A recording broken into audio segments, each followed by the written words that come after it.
Siapa sebenarnya Nabi Ibrahim? Yang di dalam tahiyat kedua kita salawat, kita doakan, bukan hanya Nabi Ibrahim, keturunannya Nabi Ibrahim. Apakah sama negara Israel yang sekarang dengan yang disebutkan oleh Al-Quran, yaitu ya Bani Israel?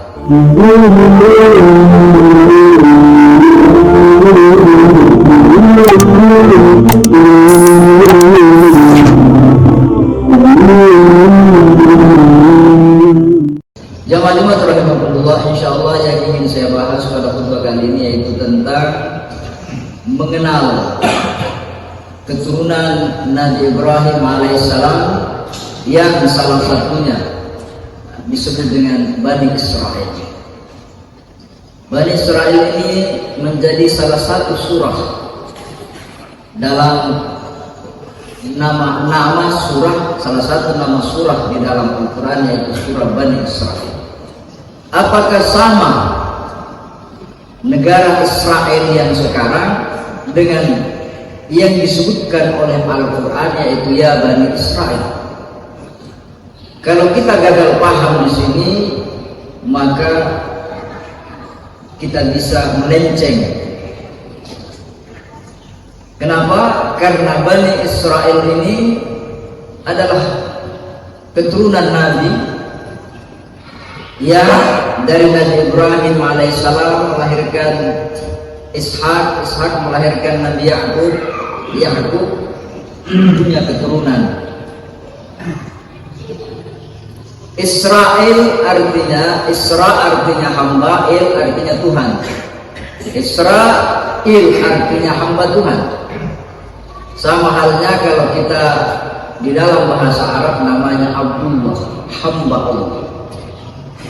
Jadi kalau kita mengatakan terkutuklah Bani Israel, hati-hati jamaah sekalian yang sama berbahagia, lain Bani Israel dalam Al-Quran, lain negara Israel.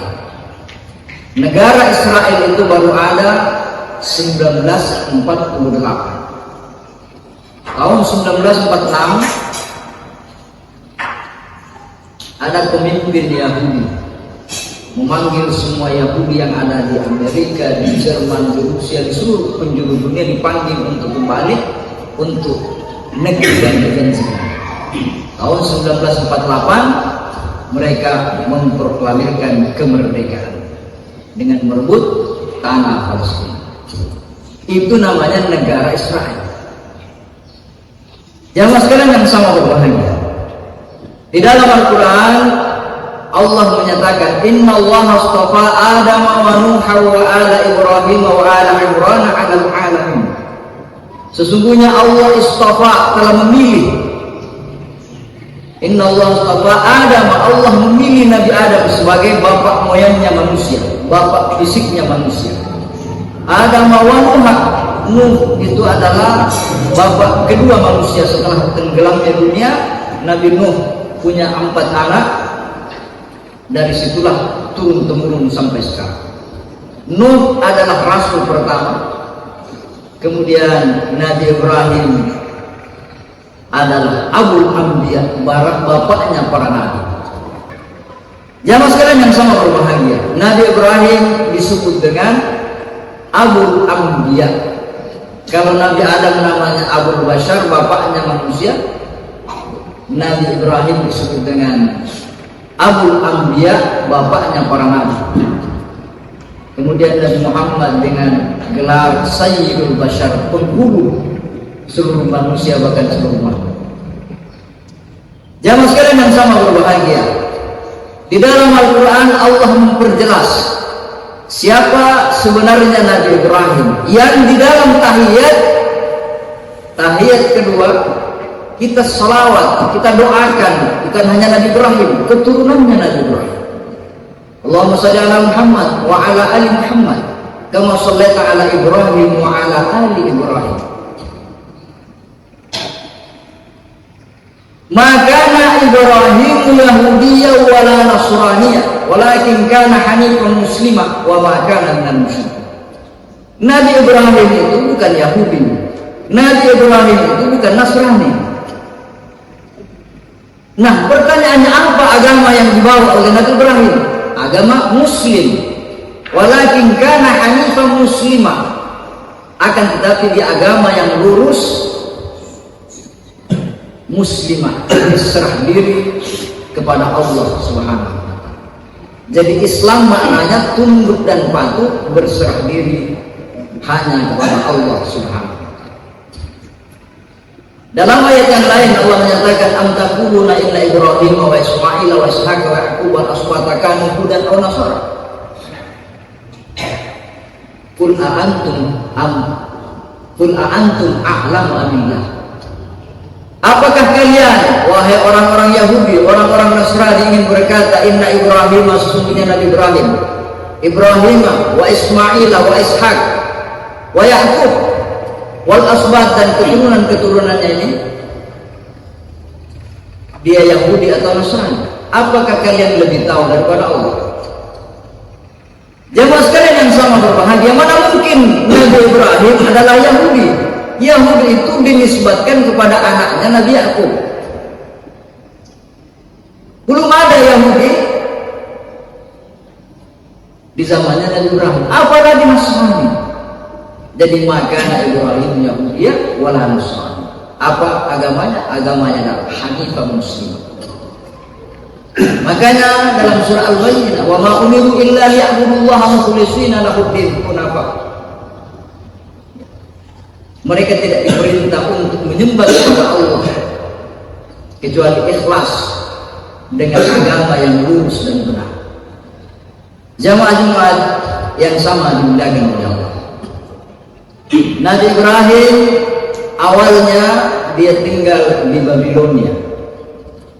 Ketika dia berhadapan dengan Raja Namrus dan ditangkap dan dibakar, setelah selesai peristiwa itu, Nabi Ibrahim berkata, inni dzahibun ila rabbi sayahdin.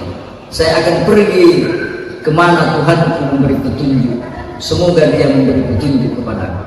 Maka berangkatlah Nabi Ibrahim alaihissalam dari Babilonia, Irak kalau sekarang, dia singgah di Mesir, kemudian menuju ke Palestina.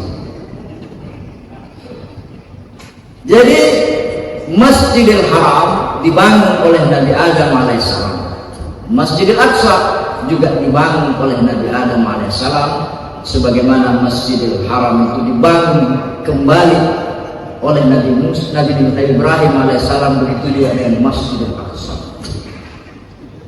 Di sanalah keturunannya Nabi Ibrahim alaihissalam, lahirlah Nabi Ishaq, lahirlah Nabi Ismail, kemudian lahirlah Nabi Ishaq. Nabi Ismail turun sampai kepada Nabi Muhammad SAW. Tidak ada nabi, anaknya, cucunya, kecuali Nabi Muhammad SAW. Sementara Ishaq yang tinggal di Palestina ini melahirkan Nabi Yakub. Nabi Yakub ini punya 12 anak, di antaranya Nabi Yusuf alaihissalam.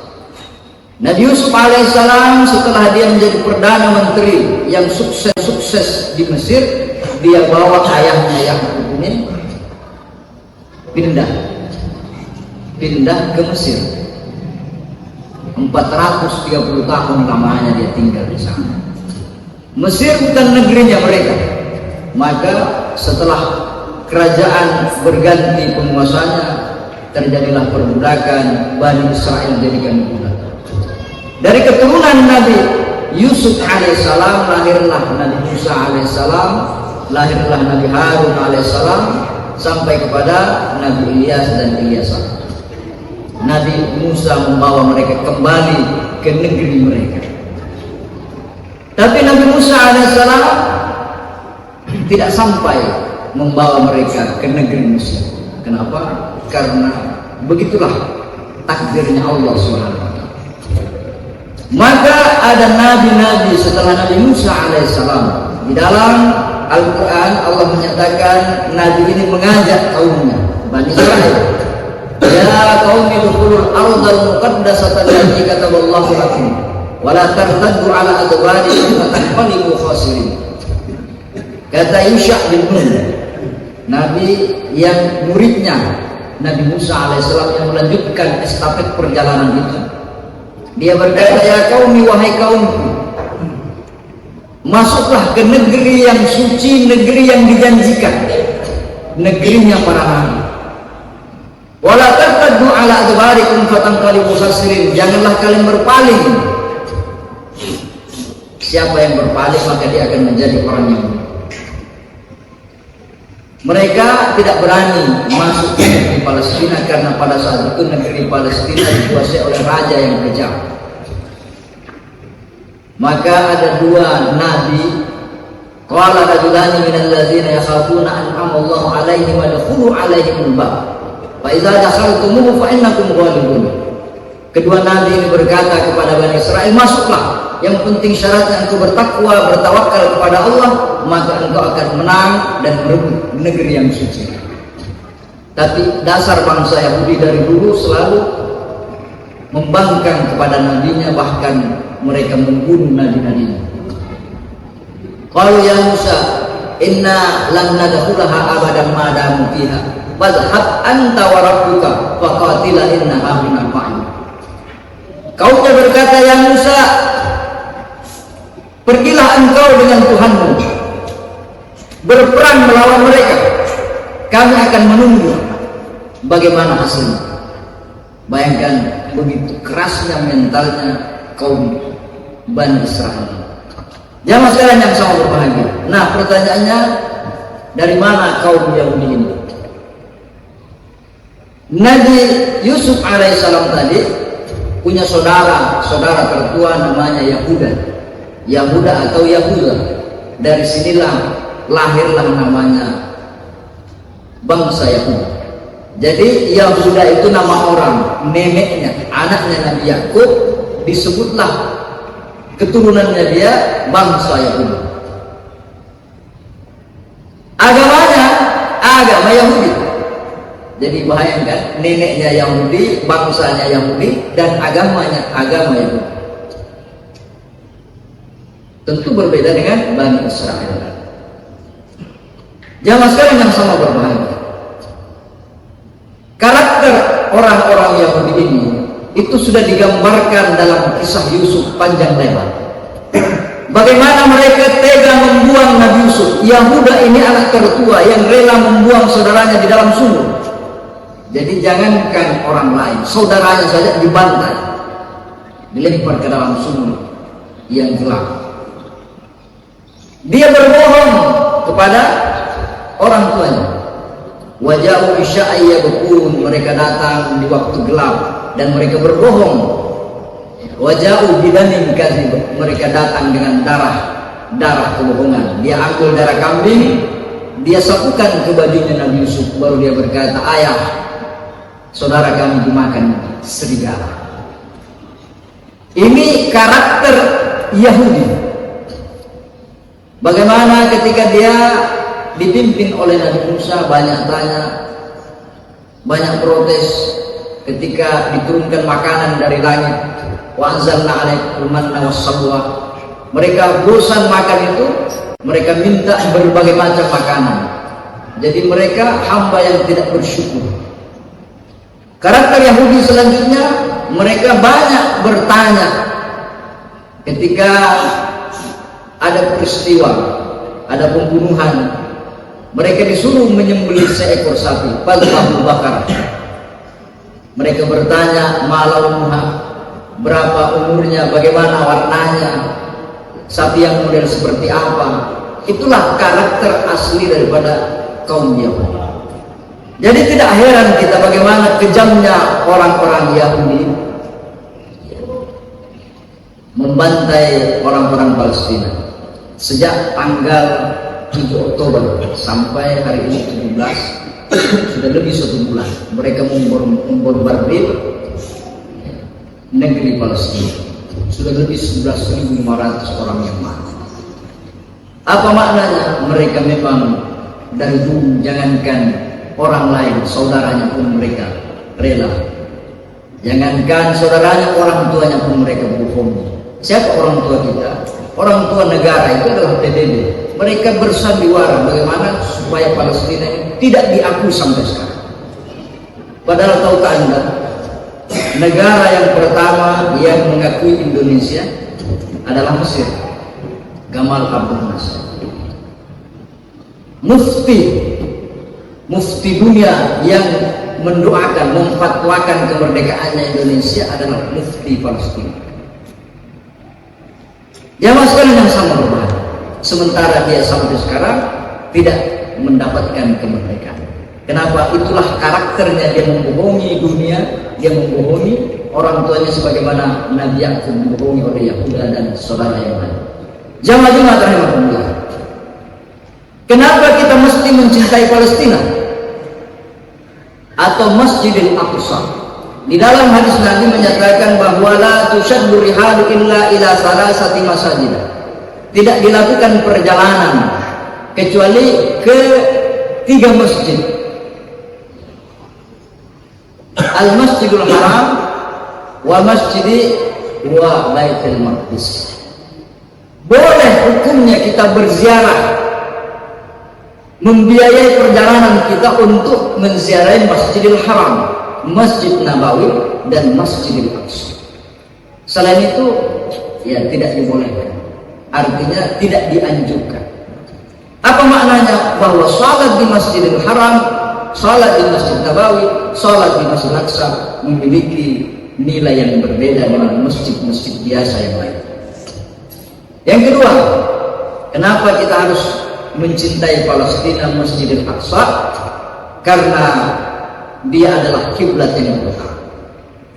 Dalam Al-Quran juz 2 Allah menyatakan qad nara taqalluba wajhika fis sama' falanwalliyannaka qiblatan tardaha fawalli wajhaka syatral Masjidil Haram. Awal mula perintah salat, kiblat yang pertama adalah Masjidil Aqsa. 16 bulan lamanya Nabi dan para sahabat salat menghadap Masjidil Aqsa. Setelah 1 tahun lebih, 16 bulan, maka turunlah ayat, sungguh kami telah melihat engkau Muhammad sangat ingin menghadap ke Masjidil Haram. Maka fawalli wajhaka, pada saat Nabi sholat zuhur turun ayat itu. Maka di masjid, di Makkah sana ada masjid namanya Masjid Qiblatain. Karena pada saat itu 2 rakaat pertama Nabi menghadap Masjidil Aqsa, kemudian rakaat kedua dia disuruh berpaling menuju Masjidil Haram. Maka masjid itu diberi nama Masjid Qiblatain, masjid 2 kiblat. Jadi kita tidak bisa berkata bahwa apa pentingnya kita peduli Palestina, apa gunanya kita mencintai Palestina. Di sana ada masjid yang mulia, menjadi masjid nomor 3 setelah Masjid Haram, Masjid Nabawi. Itulah kiblat pertama umat muslim. Kemudian tidak bisa pula dilepaskan dari sejarah Isra Mi'rajnya Rasulullah SAW. Nabi memulai perjalanannya, mi'rajnya menuju Sidratul Muntaha. Dia berangkat start dari Masjidil Aqsa. Di sana Nabi berjumpa dengan para nabi. Diakuilah Rasulullah sebagai Sayyidul Awwalina wal Akhirin, Sayyidun Nabi wal Mursalin. Jadi tonggak sejarah, Nabi menerima perintah sholat 5 waktu startnya dari Masjidil Aqsa. Artinya apa? Bahwa tidak bisa dilepaskan sejarah Islam daripada Masjidil Aqsa. Jamaah-jamaah rahimahullah. Kemudian Al-Quran mengatakan Allazi barakna hawlahu. Masjidil Aqsa itu kata Allah kami berkahi di sekelilingnya. Para ulama meriwayatkan bahwa di sanalah kuburannya Nabi Ibrahim, di sanalah kuburannya Nabi Ishak, Nabi Yakub, Nabi Lut, dan nabi-nabi yang lain yang meskipun ada perbedaan pendapat. Di sana pula sahabat utama Rasulullah SAW. Ada beberapa sahabat Nabi yang di zamannya Umar ketika merebut Palestina, mereka tinggal di sana, memerintah di sana, dan wafat di sana. Jadi Tidak salah kalau Allah mengatakan alladzi barakna haula. Nah, terjawablah pertanyaan kita jamaah sekalian yang sama berbahagia. Kenapa Masjidil Aqsa atau Palestina ini tidak pernah berhenti berperang? Karena satu-satunya tempat yang diakui oleh tiga agama bahwa dia adalah tanah suci, tempat yang mulia, tempat nenek moyang mereka, hanya Masjidil Aqsa. Diakui oleh bangsa Yahudi, itulah tanah suci mereka. Diakui oleh Nasrani, itulah tanah suci mereka. Begitu juga kita umat Islam, dia adalah tanah suci karena dia erat kaitannya dengan ajaran agama. Nah, kita tidak bisa berbuat apa-apa, maka senantiasa kita berdoa untuk mereka agar kita tercatat dalam golongan orang-orang yang peduli dengan saudara-saudara kita. Al-mu'minu lil mu'mini kal bunyan yashuddu ba'duhum ba'da. Al-mu'minu lil mu'mini kal jasadil wahid. Manusia, orang mukmin sesama mukmin seperti bangunan saling menguatkan satu sama lain. Meskipun tidak berarti satu biji paku, tapi ketika paku satu ini terlepas bisa rusak bangunan tersebut. Manusia, orang mukmin seperti tubuh yang satu. Ketika giginya sakit, maka sakitlah seluruh badannya. Begitulah seharusnya kita umat Islam. Ketika ada saudara kita tertimpa musibah, dibantai, diambil haknya, dirampas kemerdekaannya, maka tidak pernah kita berhenti berdoa untuk keselamatan dan agar mereka yang syahid diterima oleh Allah Subhanahu wa Ta'ala.